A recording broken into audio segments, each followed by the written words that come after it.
Have you ever heard of water before?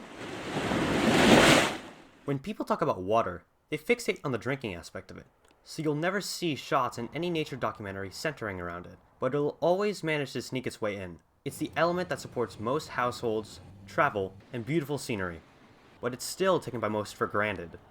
Without water, we don't have the lifeblood that lays the foundation for our entire ecosystem.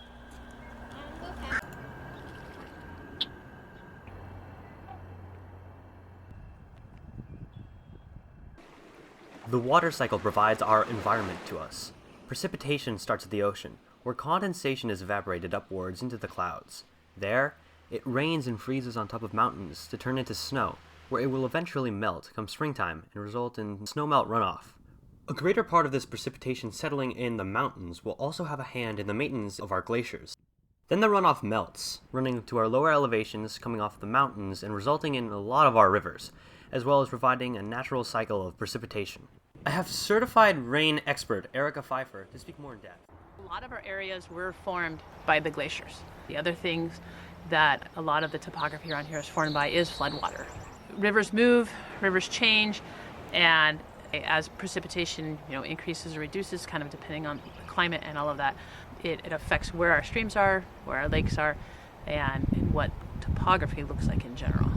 But to be mindful of the specifics, wetlands in particular, easy to dislike because of their smell, are these incredible ecosystems formed in low spots in Washington's topography where water can pool and pond up, and filter water coming downstream and making it cleaner coming out the other side.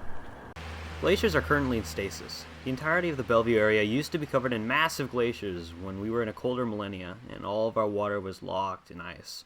When these mile-high ice mountains would move around, they'd carve out all of our valleys, carve where our rivers are, and where our mountains are today. Over time, they've receded, and our mountain glaciers today aren't close to what they were, but still fluctuate when the water cycle feeds and drains them of water every so often from season to season. Water provides to these places as well as it does us, and we interact with the environment just as much as it interacts with us. It facilitates a lot of our travel, entertainment, and amenities. You've never seen a party cruise without the boat, nor a pool without the water. It's quite possible for humans to interact with the environment healthily, especially if we use water more in moderation and admire it for what it is. Now I have Erica Pfeiffer to speak more in depth about her work, and some comments to give about our treatment of water. So, who are you and how'd you get into your job? So my name's Erica Pfeiffer. I'm a civil engineer with the USDA Natural Resources Conservation Service.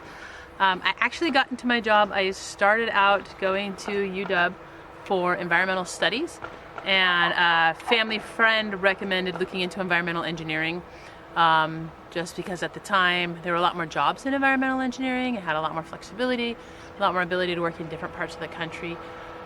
So I did that, and I got an internship with the USDA and started working up in Whatcom County after that. All right.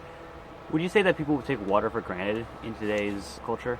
I think absolutely people take water for granted in today's culture, and especially sometimes in areas like this where we have a lot of water on this side of the state, you just tend to assume that there's water and there's always going to be water and it's always going to be there.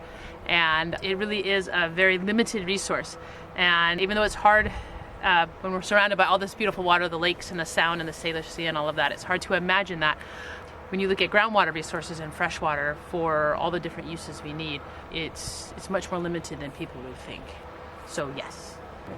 Would you say that water provides us opportunities or is integral to our livelihoods? Yes.